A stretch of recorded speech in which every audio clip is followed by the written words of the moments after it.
twishimira ikwiriye amashimwe. murakoze cyane.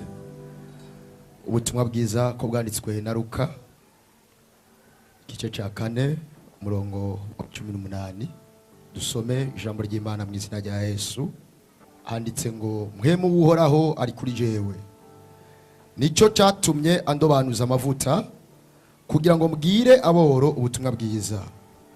Yantumye kumenyesha abarindwa ko barekuwe, n'impumyi ko zihumuka, no kubohora abanywagutse imitima. Tuvuge ngo amen. Subire mu ijambo rimwe, nyihanganire subire mu ijambo rimwe. Ngo mpwemu w'Uhoraho ari kuri jewe, nicyo cyatumye andobanuza amavuta ngo mbwire aboro ubutumwa bwiza. Ijambo tuza kuvugana uyu munsi niririvuga ngo yantumye kumenyesha abarindwa ko barekuwe. Mwakire iryo jambo ry'Imana, muvyagire Imana ibaho umugisha. Inzira y'umusaraba niyo izoshikana mw'ijuru gusa, sinzobona ibirimba vy'umuco, ninahusha ya nzira ya nta yindi ziririho. Haleluya. Atariyo yumu mbabwira inzira shikana kwada. Haleluya. Ni umusa subiramwo nta yindi rihona atariyo yumu. Inzira ishikana kwa data ni umusaraba. Nasezeye inzira zose, sinzosubira guca muri. Dataramamagara ati kujana hona gutegura. Nta yindi nziririho. Haleluya. Atariyo yumuki. Inzira ishikana kwa data ni umusaraba. Haleluya. Yantumye kumenyesha abarindwa ko barekuwe. Ndagusabe ufatire mugenzi wawe mu maboko, umubwire ngo wakire kurekurwa mu izina rya Yesu. Hari abantu batabibwiranye. Tuvuge ngo amen. Ndashimye Imana ko yabonye ko uyu munsi bikwiriye ko mba hano, kandi ashimye Imana ku bwa rino jambo rivuga ngo yantumye kumenyesha abarindwa ko barekuwe. Ndashimiye n'Imana ko iri jambo somye ari Kristo Yesu ubwiwe yagivugiye. Haleluya.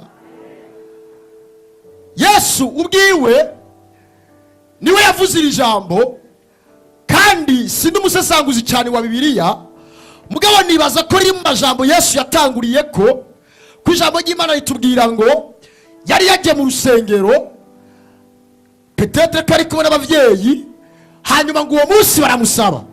Haleluya. Ngabari wasoma ivyanditswe. Iki gihe Yesu asomera ijambo yaribwiye abantu bari barumvise amakuru yiwe.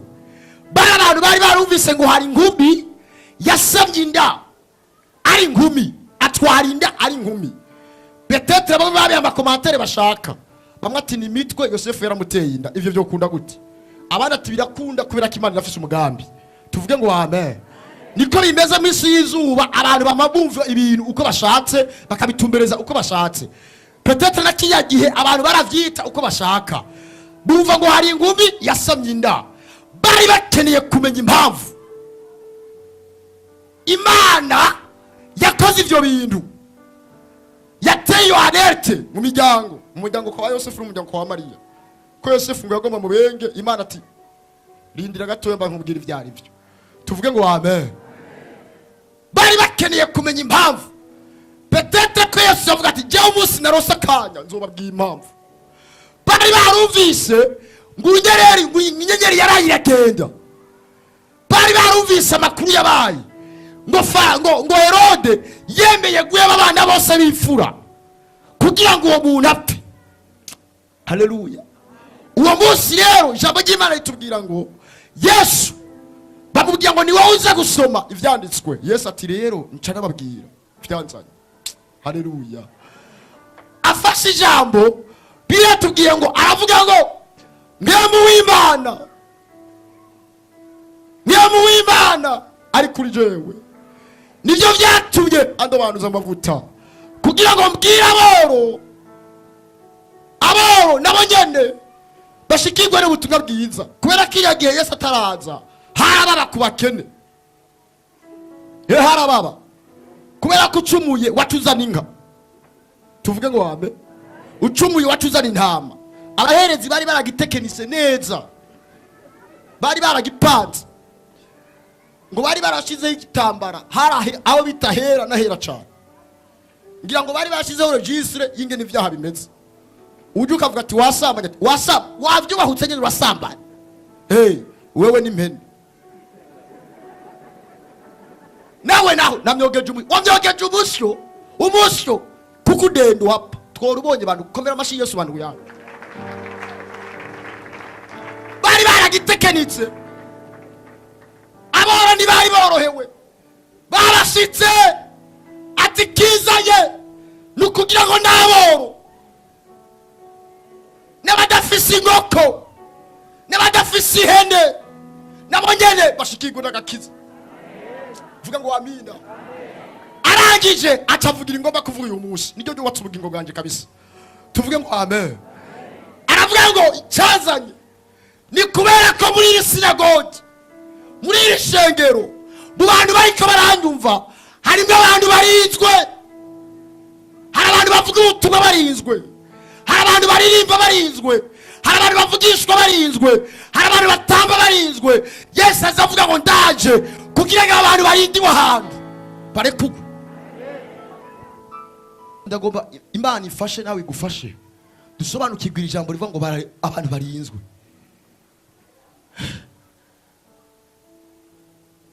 Yanumye kumenyesha barindwa, abantu basenga, abantu bavugishwa, abantu bavuga ubutumwa, abantu bari mu masengero, abantu bari muri ruweruwe, abantu bari mu bihe byo mu rusengero, abantu badasiba amasengesho, bugabugana ni wandu barinzwe, bari sous contrôle y'izindi mwemu. Nubwo basenga bararinzwe, nubwo baririmba bararinzwe. Shimbwa Yesu ko waduhaye Kristo Yesu akaza bamukizanye ni kugira ngo abantu barinzwe bari ku. Tuvuge kwa amen. Bandugu yangu bavuze ngo umuntu arinzwe ni nk'umuntu woshira muri isale tukamubwira tuti wewe muri isale uhari uzoberewe, uhari uzofungura icyo ushaka, uhari uzobaho ubuzima bwose ushaka, mugabo umuziro tukubone hajya. Turi kumwe? Igihe cyose tuzoza muri sale tuzohasanga igitipe kiberewe, kivyibushe, ikibunene, cyambaye neza, cyafunguye byiza, cicaye heza, mugabo udashobora kubona hajya hanze, kibayeho neza mugabo kirarinzwe. Aba mu rusengero barahari, hari abantu Satani yashingiye akarimbi avuga ati natambe birasanzwe, navugishwe birasanzwe, navuga ubutumwa birasanzwe, ariko hari ahantu adashobora kugera. Aba tumaranye igihe, tumaranye imyaka, mwaratanguranye, n'ubu muri kumwe, mwarajyanye amasengesho, ariko hari ahantu batabatagera, bararinzwe. Mana ishimwe ko Yesu yaje avuga ngo ndaje kugira ngo abari barinzwe barekurwe. Data warako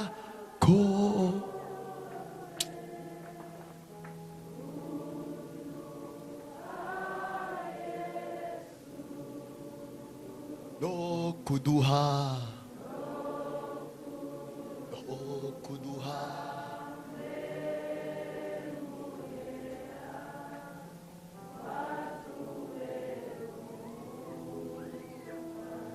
buriya rero ibipangu abantu barindiwemo biri uburyo bwinshi. hari ibipangu abantu bugaraniyemo, hari abantu usanga batekewe n'ibipangu by'ubusambanyi, ugasanga arasenga abyihana dimanche kuwa mbere akagisubiramo. Gipangu, bipangu by'ububeshi, bipangu byo gutukana, bipangu byo kwemenaniriza, ibipangu byo kwiba, ibipangu. Mana ishimwe ko Yesu yaje abaho ndaje kugira ngo abantu bari muri ibi bipangu barekurwe. Nshuti z'Imana, nasanze ari amagorwa. Niba hari amagorwa nasanze mabi, nugusenga urinzwe, nukuba umunyamugisha mugabo urinzwe, udashobora gushikira umugisha wawe kubera ko ugaraniye ahantu mu gipangu. Nivyo ngiye kuvuga uyu munsi. Fasha uvuge ngo Yakobo. Fasha ahantu zobukotse vuga ngo Yakobo. Haleluya. Yakobo yari umunyamugisha yuzuye. Hari ibintu bitanu ngiye kubabwira jewe vyanyemeje neza ko Yakobo yari umunyamugisha wuzuye. Icambere, Yakobo yari umwuzukuru wa Aburahamu direct by'amaraso. Apana vya bindi tugiye mu mpemu na je ndi umunyakabezi umwuzukuru wa Aburahamu.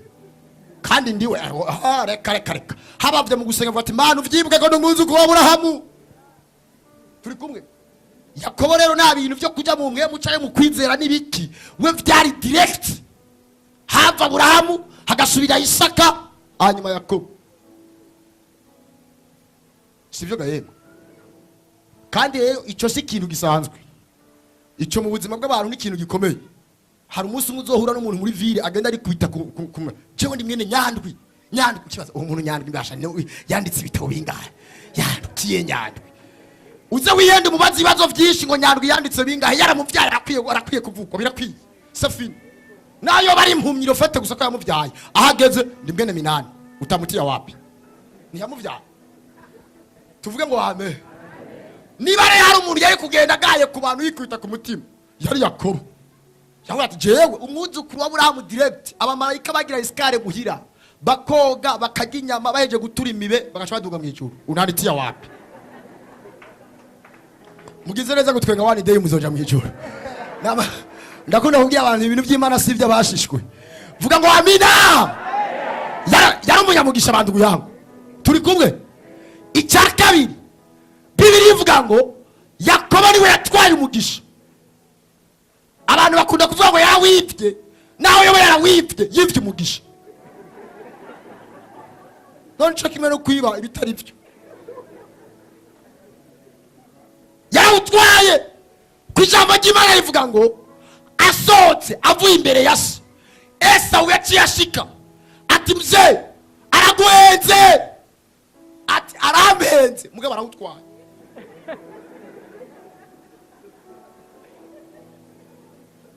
Ati none nta n'undi wasigaranye. Ati ivyo bintu byose uvuga jewe byaheze, namubwiye ko azokuganza mu yandi maja muri mwahura PM kubita ikibada.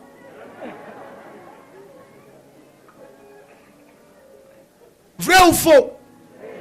Yarawutwaye. Yari umunyamugisha. Icya gatatu rero coco, tuvuge ngo amen. Tuvuge ngo amen. Icya gatatu rero coco sinzi ngenda kivuga. Bibiliya imbwira ngo Yakobo yari umunyamugisha kweri. Ari karagenda ari karahunga. Ari karamanuka kwa Inarume. Ngo yageze ahantu vuga ngo amen. Ngo buramwirirako. Ngo haba mwijoro ndagomba unyumvirize igene ijisho ry'Imana na connection y'Imana iguma hejuru y'abanyamugisha. Ngo ageze ahantu ngo aburi yaje ari yapfa, ngo hanyuma agera ahantu araryama yisegura ibuye banduguya. Ibaza umuntu ari muri situation aryamye ku ibuye. Ku ibuye. Bibiliya ntiyanambye ko yari yambaye n'urukoti rurerure ngo ruduze rugire oreye basi ubuzima bworoshye. Itubwiye ngo yaryamye ku ibuye. Urabona umuntu aryamye ku ibuye mu ijambo rimwe ngo akiryamye. Oh haleluya. Akiryamye kuri iryo buye ijuru rimenya ko ntaryamye ku ibuye nari mu mbeho ari umunyamugisha ngo connection y'Imana irahamusanga. Muri 2019 hari abantu bajyama ku matera nziza akimyoza imisho kuva ku mugoroba gushika mu gitondo. Turi kumwe. Undi muntu akajyama ku kirago. Ikirago ca kindi ki bakura mu bihunda mu bintu by'ibitoki bacita twe mu kabezi twacita umukeka. Harahandi nagiye bacita kirabirabi. Turi kumwe murakibona. Kijya rero kibabaza iyo ari gishasha. Mwari mubizi barakijyabitse kandi mukayanza nagiye mwivuga butumwa bavuga ngo haje umukozi w'Imana ya Bujumbura bamugurira gishasha.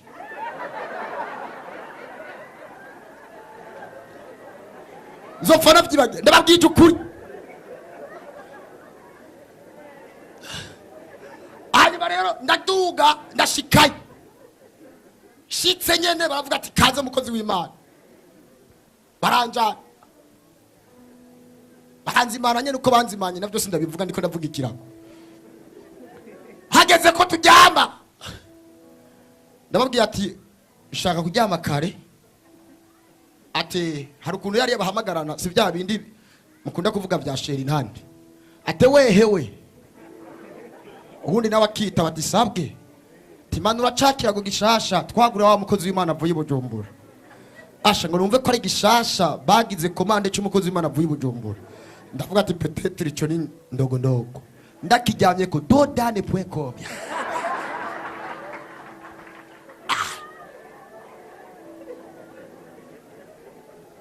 Mugabe iryo joro nzopfa nagibagi ari maze imisi kweri berutse ijwi ry'Imana haheze igihe iryo joro naryumvise tuvuge ngo amen.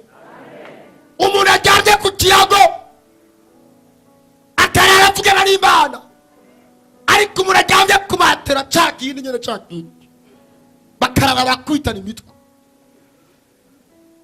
bwa bundi Imana nige ibari igendera abantu bayo niko muri ibyo yavuze ngo ihema ry'Imana ri ku bantu bayo. None bibaza ko rijya joro Bibiliya ivuga ngo agize gutya akiryamye kuri iryo buye ijuru riruguruka ngo atangira kubona ngabona abamarayika. Ibaze none umuntu aryamye kwiyebuye akabona defile y'abamarayika bamwe baduga abandi bamanuka. Bibiliya ikavuga ngo kandi Uhoraho Imana yari hejuru y'ico curirizo. Hari abantu bari bajyamye ku mamatera meza muri iryo joro batarose n'indoto fake. Hari indoto umuntu arota sitwe byabashikira ukavyuka ati nkandose iki ukabona uri kwakwega impene ugiye kwinywesha ibitoro kuri station. Ivyo biraba aho urose iki bizukuri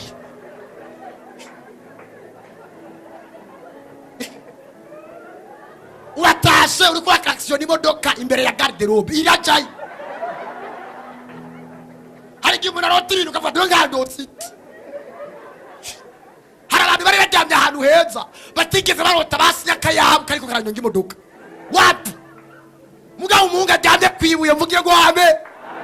Arabonye defile abamarayika baduga abandi bamanuka ngo Uhoraho Imana yari hejuru ngo arangije aramuhamagara ati Yakobo nawe uryamye kwibuye aho wantu uryamye ndakugabiye.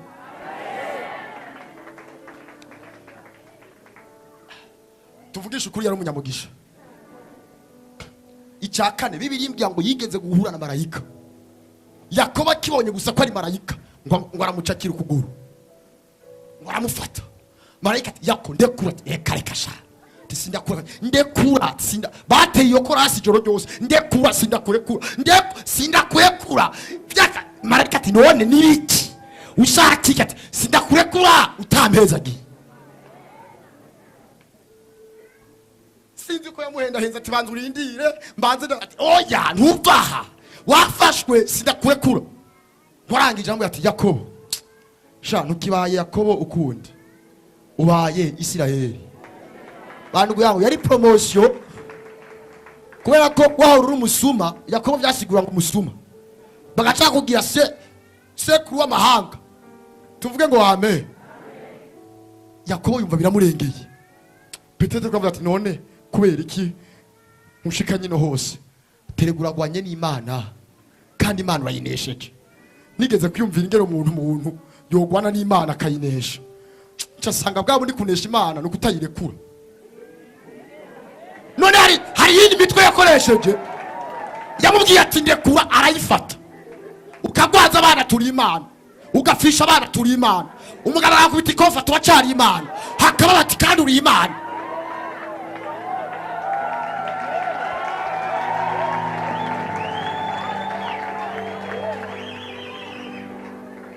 Ibintu bigahindura isuri biganza ukagumiza hejuru. Abantu bakakwita amazina atari kiracari Imana. Niko kwine niko kwifata. Yamubwiye ngo ndekubateka. Ati teka, ndekubateka. Petete kwa muteye nibigera. None ntungiye kwatigwa hafi kwebye. Ubwo muri Imana. Ewana uranesheje. Haleluya. Reka mvuge icya gatanu. Ninacu nja kurangirizako. Bibiri imbwira ngo sinavuye mu ntumbero ndi kwijambo rivuga ngo abarindwa bagize iki? Bibiri imbwira ngo ageze kwa Labani. Ngugo rugo rwaciye rugira umugisha kubera nde? Ndashaka mwitabire muzo wamukoze. Kubera nde?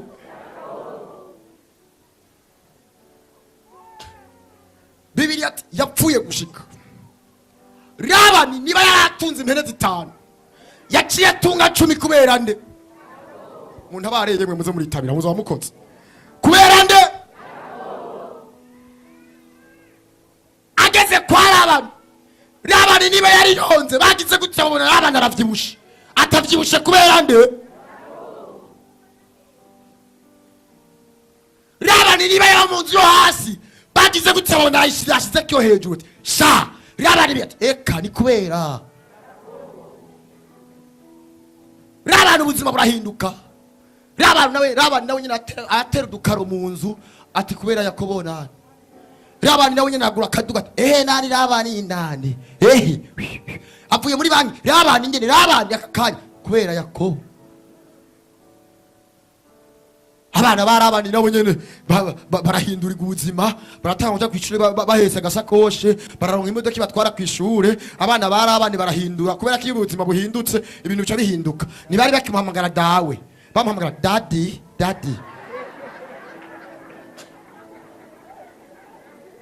Turi kumwe abantu bose ati byo bije kubera nde? Yakobo.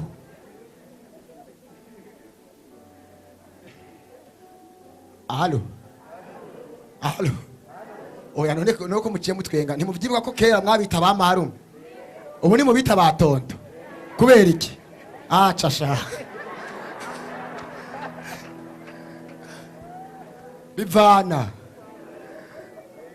Ari umwana ngo babaje kwishura ati bibiri gutenya bibiri bingana bingati ntavyo nzi ngira ngo yari umubombo kabezina ati uwo indagara zibiri agashira ko zindi zibiri zo ati bivana ati ivyo by'indagara n'ibiharo ntiho bice huriye uzanye ivy'indagara bivana n'ubugari baguhaye.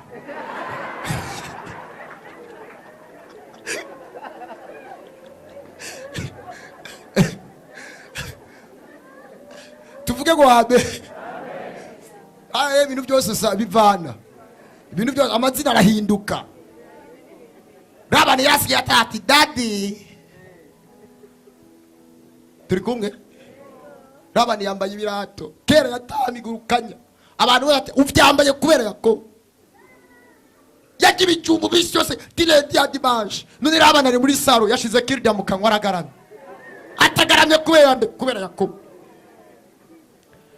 Ndafise rero ikibazo ngomba ngo turangirize ko nshuti z'Imana.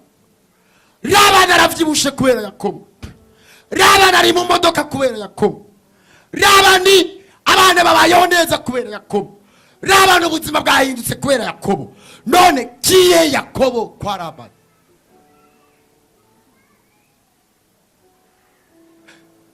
Labani yaramenyekanye.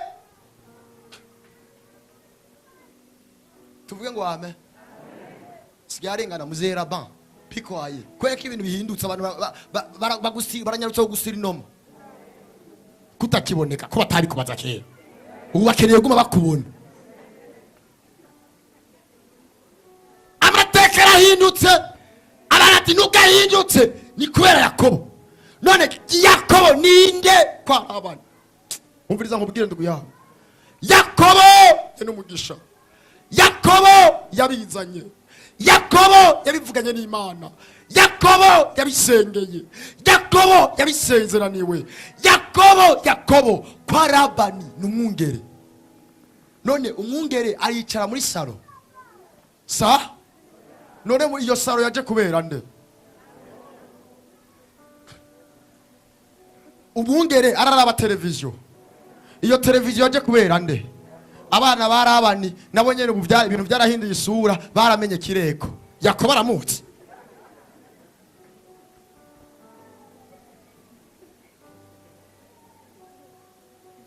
ibintu bibaye vyiza kubera Yakobo mugabo Yakobo n'umwungere mu gitondo yabandi yambaye ikoti asohoye imodoka Yakobo yambaye ijaketi rirerire igoti rirerire n'inkoni araturukije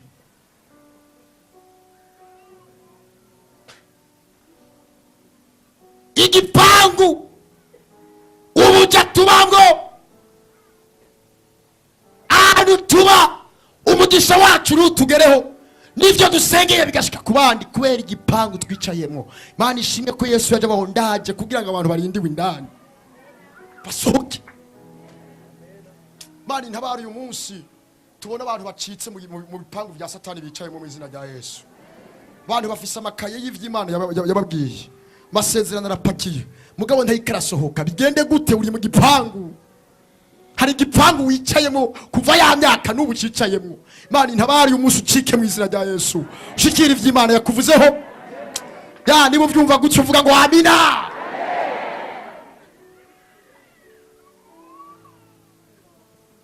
Yakobo n'umwungere bari inyama bamuha amagufa bari ingoko bamuhira ijumba none izi ngoko baziriye ryari kuva Yakobo aje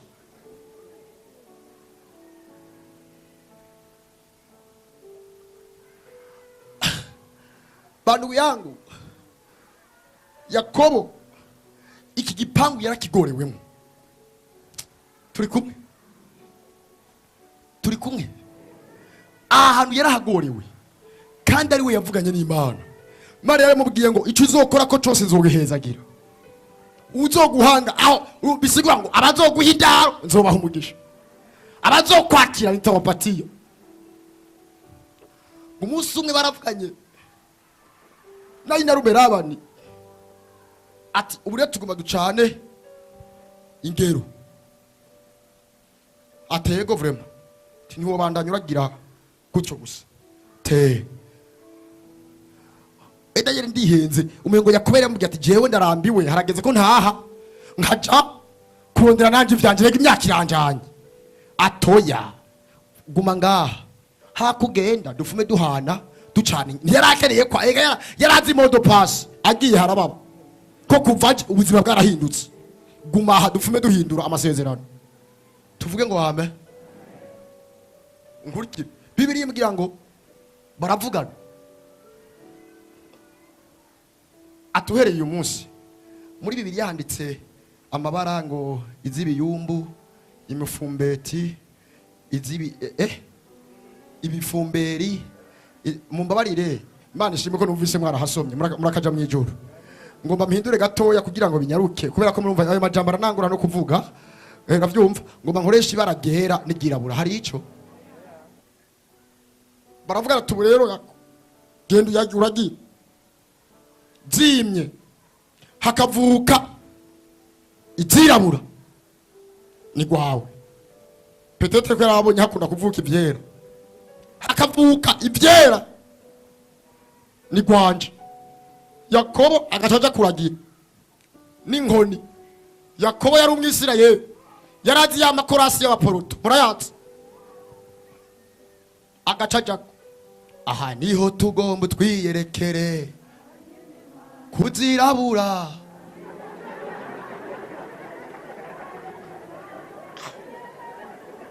ati none kwasigaye adatera amakoransi kwasigaye aje yewe bikore Yesu bikore wiyubahirize bikore. Turi kubana bya yaragira rimwo avuga ati Mana wambwiye areni urubanza rugomba rukikire kumugisha ruwiwe cyane kwa ruwanje. Bibiri byo mwageze ko zivyara raba nagize gutya ngakabona havutse ivyirabura gusa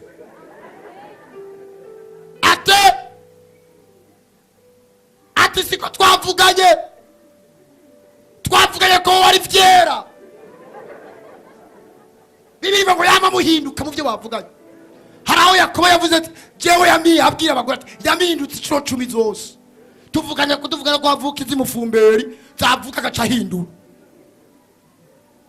Atemze siko twavuye ati urukwa watera induru ngaho wosubiza yiki ucurarahe mu gipangu.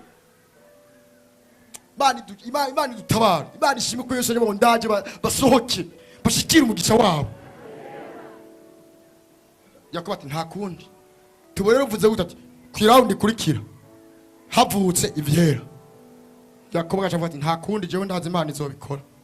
Agasubira mu ishamba cahindura ikorasi ni inyuma ya zeri rakora hindura ivyase guhinduka hindura havuka ivyirabura hindura ivyase ivyera navyo hindura ivyase guhinduka. Imana itazi kubesha muratuzi twari duha dutera iyo habavye amakorasi nayo nyene bivana muga hari udukorasi tunza habavye none sivyo ni mubizi none.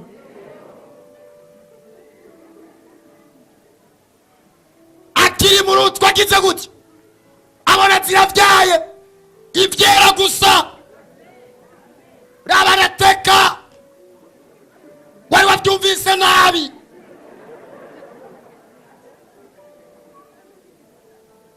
None yakora iki ko yari mu gifagiwe anduya nandi dutabare uyu munsi tarike 3 ducike tuve mu bipangu bitubuza gushikira ivy'Imana yatuvuzeho. Hari umugisha w'Imana tutariko turakira kubera ibipangu twabayemwo, ibipangu by'ububeshi, ibipangu byo kugira iturire, ibipangu byo kurenga ibigo, ibipangu bari dusore mu izina rya Yesu. Kindi gihe baravuga Yakobo ati none ubu ndonzo yarabana ati nzoguhemba iki. Yakobo ko yari umusore yagenda kuragira atereye ijisho mu nkumi zarabana. Tuvuge ngo wambe ajya abasore ntitworoshe. Rabati nda ati nzomba aturama ingumi nayibonye ati yati ngeneye rakera ati rakera kubera iki kandi hariho reya ati reya rabo kutariko warabati kumbe waje kuragira urabti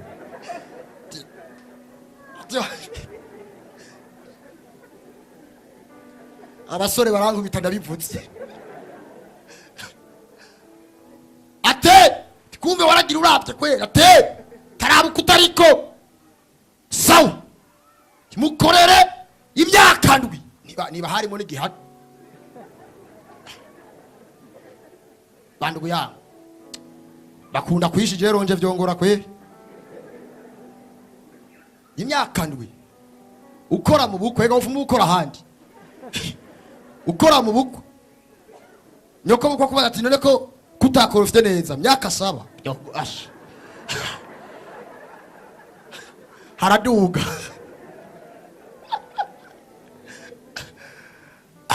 Bibiri byangiyo myaka yaramugoye kubera ko niyavunika yarayiriha. Bavuga ati ubu rero uri kurakorera inkumi kubera ko yavunitse. Bibiri kavuga ngo kubera urukundo yakunda yabaye imisi miki. Niyo mpamvu navuze ati ni kwishi. Ibaze rero arayikoze arayihejeje. Arangije ati mumbe ngo ategura urubanza ngo ategura iby'amazimano aramuga ati genda ndamutsa. Yakobo agize gutyo abona ni Leya bibiri bivuga itabiriye umuntu ngo yarabuka itariko ahagaze ngaha rimwe ryarabibanza irindi mu kabezi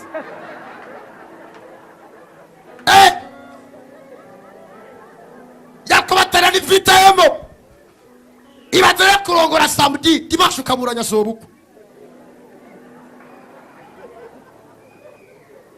acarazinduka n'abashigarati cye twarabivuganye kwamara kera rara neza nagize ngo vyuke sanga njyamanye n'umuntu araba nk'umukeke n'ukuri kuzima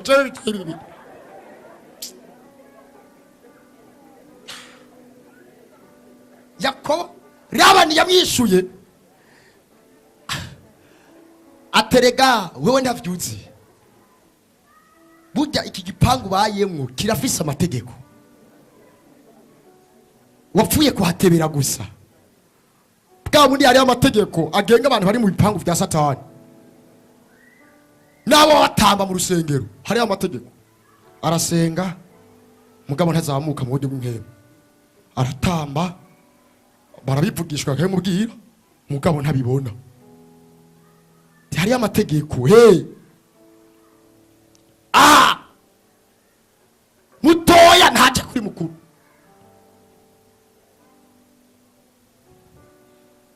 ati kora iyindi ndwi ibe 14 tubone kumuguha uwo mugore bamuhaye nta kandi kinduru ntiyanamushikanye yaguye mu nzira iki gipangu Yakobo yakigorewe mu bantu guyango ikibazo y'ikintu kibabaje ko badusenga Imana Yakobo gowe ninde Yakobo ari kirateseka ninde Yakobo uye nibazo ninde n'umunyamugisha yavuganye n'Imana ava mwihanga indani mu maraso kwa Aburahamu bari dutabare uyu munsi abantu turi kuba muri ino shengero ducike tuve mu bipangu kwa Satani dushikira ivy'Imana yatuvuze ko bantu yabo birari hari ivy'Imana yavuze ku Barundi hari ivy'Imana yavuze ku bugingo bwawe hari ivy'Imana yavuze ku muryango wawe ushoke muri ico gipangu maze mu gihe kirekire Imana ibisore bigushikiye musi umwe niyo ngomba kurangiriza haleluya Yakobo yicaye yibuka icyo Imana yamugize fatira mugenzi amaboko mubwire ngo ibuka icyo Imana yakugize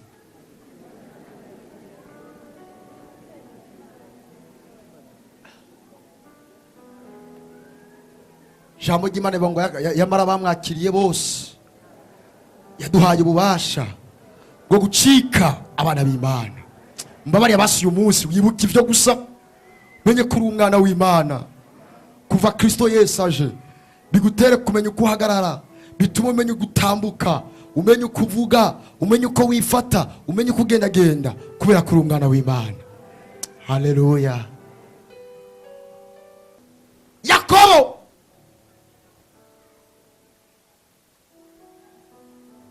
umunsi baribuka kondi mubwagowe nubwo afashwe nabi nubwo ubuzima butari kuragenda ari umwana wo kwa Aburahamu aravyibuka padi tuvrema ngogwe ndumwuzukuru wa Aburahamu n'ivy'Imana yavuze kuri soku oya ngogwe ari jewe mfise umugisha ndi samura gwa mu muryango oya ngogwe na vya bintu Imana yambwirira kwibuye vrema ngo hamagara abagore nagomba ndabamenyesha ikintu kimwe burya mwebwe hari amakuru mutamenye kandi naso nubwo ari myomba hari ivyo atamenye nagomba ndabibutsa ikintu kimwe burya jewe ndi umwuzukuru wa Aburahamu direct niwe soko ati reya na yamasa ati uvuze ngo ati mbariya neza Aburahamu wa wundi yaduga kukerera umwana Imana ikamusanga ati uda yari sobukwe atabo tukaba tugorewe ngaha baginya amaturi y'ibinone muhira kwa papa, abamarayika kwa sokuru, abamarayika baramanuka bakateramira bakarya inyama batahana kirya mu kanwa. Atabo nuko bimeze ate, ati jewe munda kwa data ni jewe ndi samuragwa. Abagore ati ariko vurema tukaba turi ngaha, ndiko ndaza najyamye kwibuye Imana ibaza Imana yasanga kwibuye. Bibiliya imbwira ngo yashitse abwira abagore ati murare mutekeye. Haleluya, haleluya. Abagore ati turagiye, ntituramusezera. Abahunga ntibakebuka, bagiye bacitse. Bandugu yangu, uru rugendo rwo gucika igipangu ni amaprosedire maremare, ni ugukevya.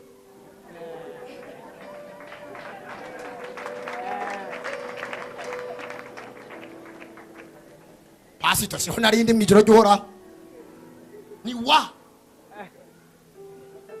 nta bintu ngurumva ngurabanza ukavugana badiyakoni n'abapasitori uza kubabwira ati jewe nabonye nacitse. Mbwira amaprosedire abandanya rero, mugabo ubanza ukavayo.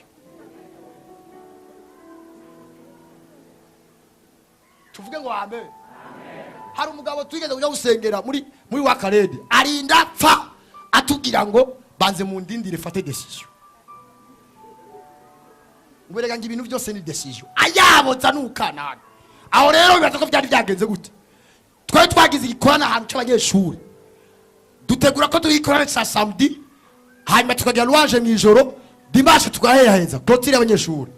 Acaraza hari muri interna ijoro, twagize ko ciza samedi, abakozi b'Imana twatumiye, twabwira ati nta hotel tuzofata, tuzorara turasenga. Ati sawa.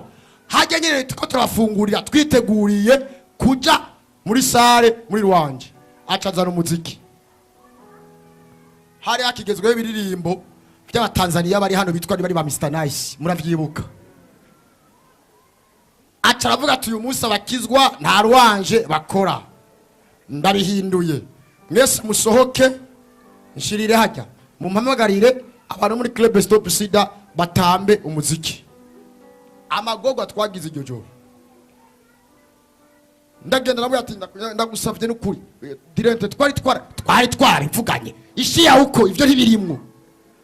Abajene baragerageza ntibangumvira, oriyo kujya gutamba umuziki barabiheba, agutamba wenyine. Tuja turagogwa amagogwa, tuja ahantu nyene mu gisantere c'abapadiri, turabasaba banyakununga abapadiri ati sugusenga no gusenga, gende muce mubatsana abakozi b'Imana basengere ngaho iwacu. Mugabo raturiha ivyumba ati ntangorana. Agumara abanyeshuri abakozi b'Imana turasenga amasengesho meza, dusengera ikorana ca dimanche. Nawe arara muri sare azungazunga, turiko turasenga. Umuntu umwe aravugishwa, arabaho ng'Imana iri mw'ijuru. Ubu nyene turiko turavugana, ndarekuye inkoni kurujya muntu. Mu gitondo tuja mu gikorano, dusohotse batubwira ngo yafashwe aragwaye, yafashwe n'agahere kamwe. Kuwa mbere yuzuye umubiri wose, kuwa gatatu baranuka. Muri wakarede niho yaguye. Hanyuma nyamukozi w'Imana aradutelefona tuvuga Imana imbwiye ngo tuje kwatuza ujya muntu kubera yuko igihe cyo kugenda kirageze. Tuja kumusengera dufise message itaryoshe, uraza kujya gusengera umuntu umuryango ntukira. Imana yatubwiye kudakira. Nyamukozi w'Imana bivuga uko nyene. Jeho kubera ko twana abana ruguru urumva, navuga ati bavuga ko ari twebwe mukabo. Numva arabyataguye. Imana yatubwiye kudakira, mugabo ishaki kugabira ubugingo. Atura wihane.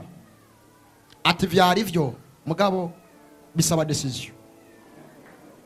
Timuzogarukejo. Ejo turasubirayo. Twarazindutse ndavyibuka vura mingere twaba telefona tugenda tujaye. Ati pas encore sindafata decision. Timuraza ku mugoro. Uwo mugabo yaba mu Kirundo arasibiya, agumino ku mugoro bajayo. ati sindafata decision. Tuca tuja muri ahantu mu gakoridoro atubwira tuguma rusenga Imana tuyimenyeshe ko twe twakoze ibyo dukora. Iryo joro nyene araragiye.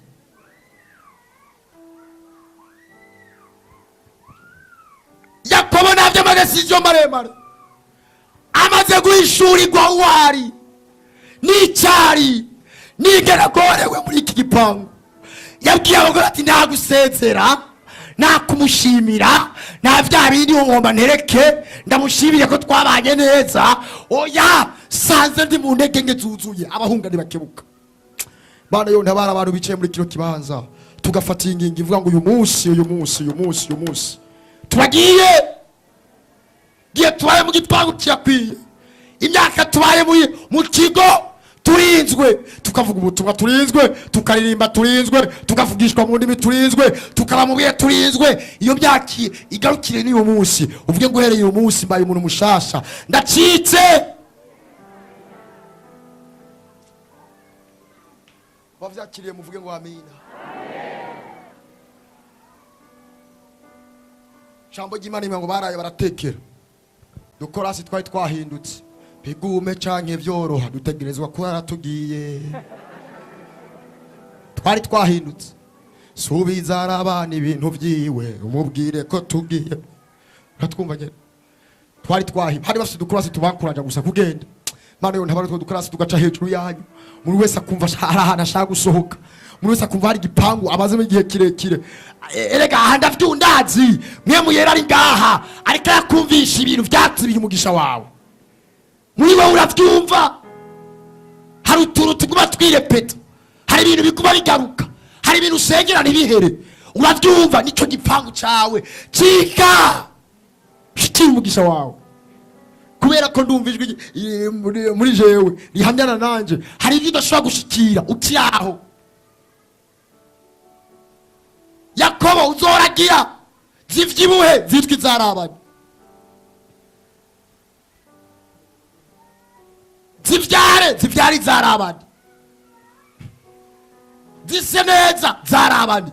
Cika Yakobo wicaye muri kino kibanza soka mugisha w'Imana uragutegereje mugisha w'Imana urakurindiriye by'Imana yakuvuze ko birahari kubera ko Imana yacu nibesha.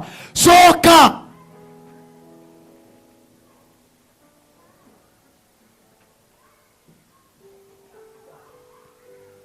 warataye ibyizigiro umutima wawe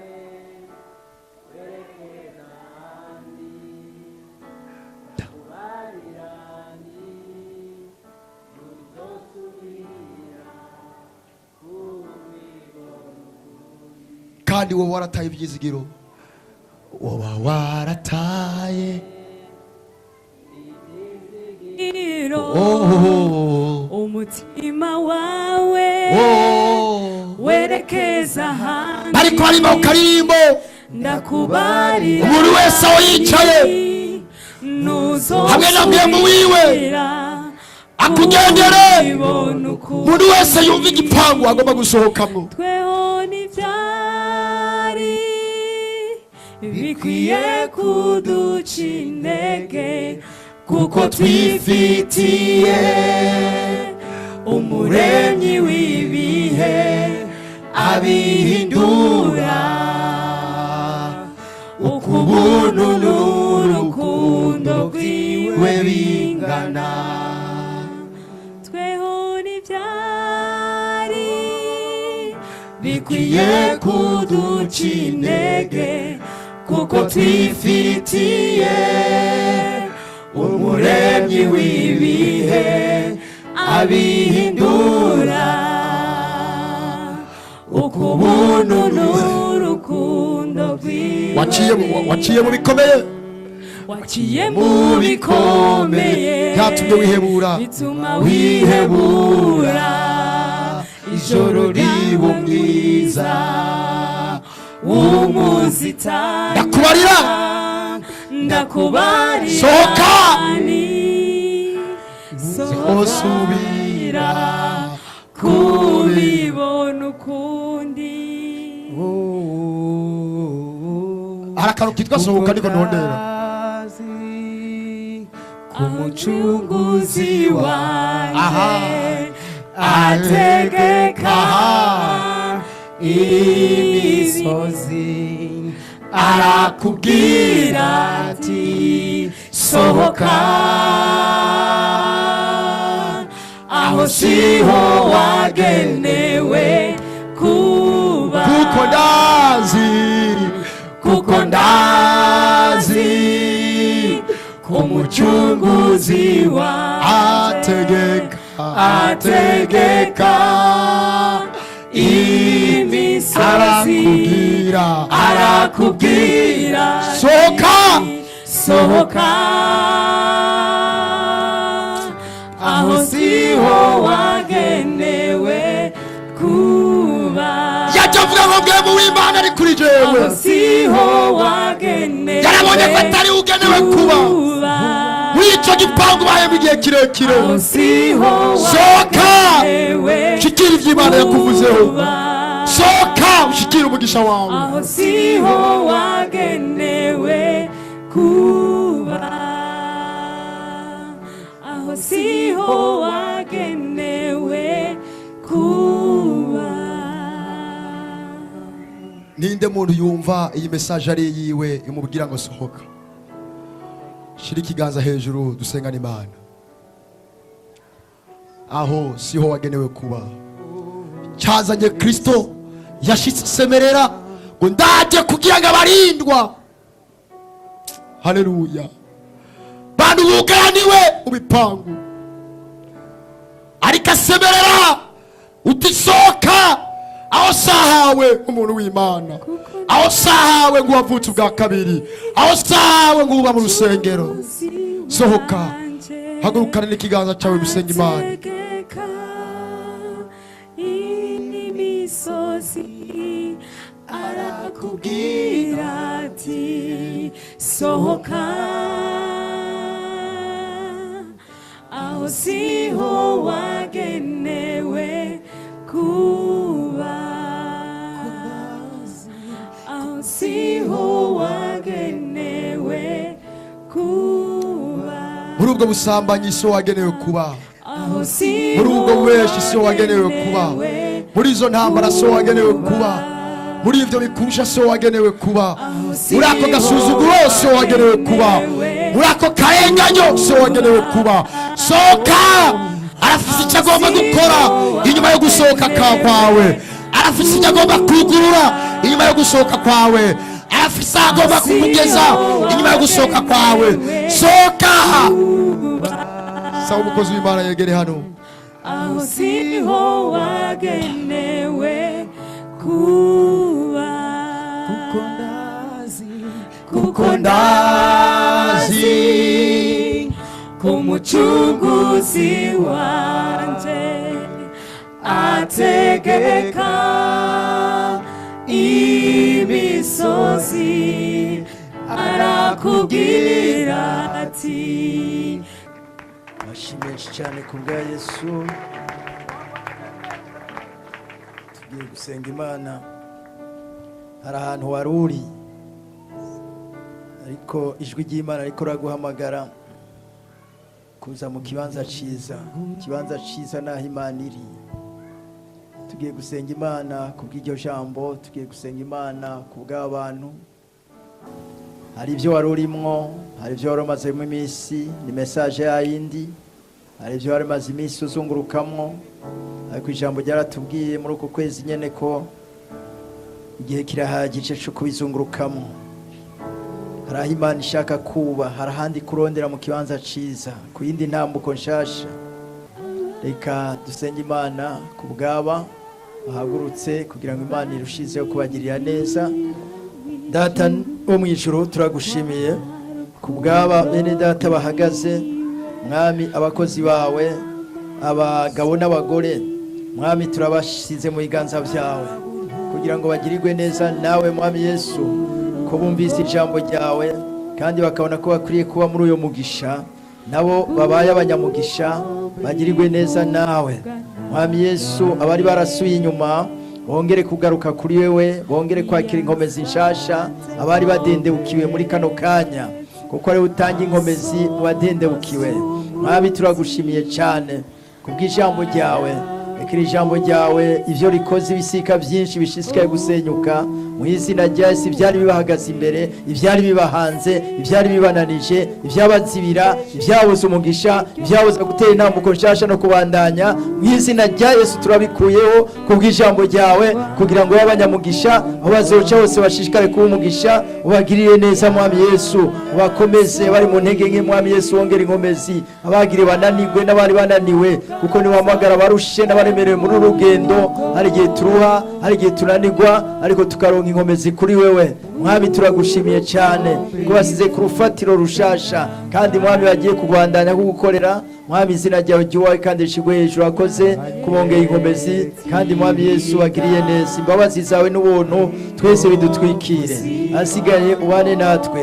Iri shengero rihezagire, hezagire umuntu wese ari muri iki kibanza, hezagire abashitsi bacu batugende bari hagati muri twebwe. Ujane n'ishengero rizigame, ibikorwa byo muri indwi itangura byose turabise mu biganza byawe, kugira ngo uzobane natwe no kuturagira. Ubushobozi bwawe bugendane natwe. Yindwi Mwami tugiye kwinjiramwo, urazobana natwe, urazobana n'igihugu cacu, abahambaye n'aboroshe, abazoduga bazomanuka, ibikorwa byose byose mu biganza byawe. Muri uku kwezi kwa kabiri, uyu wa Mungu wa mbere twinjiyemwo, kuko watubwiye kuvuga ukwezi yuko duhezagiye kandi byo kuzunguruka birangiye, noneho tugiye mu bihe bishasha no gutera intambuko nshasha. Urabana natwe muri byose Mwami Yesu, twiragije wewe ukubaho kwawe kuganze, dushike mu ngamahoro mu wese byajejwe, abafata ingendo ugendane nabo, umuntu wese agirirwe neza nawe. Shimwe n'ico washishikaye kuri iwawe, twiragije wewe mungere wacu, tugushimiye ibyabaye ne kubiri imbere. Cyubahiro nishimwe bihabwe wewe, mu izina rya Yesu Mwene n'umukiza wacu dusenze tugukomeye amashi menshi cyane. Amen. Imana irakoze, hezagira umukozi wayo.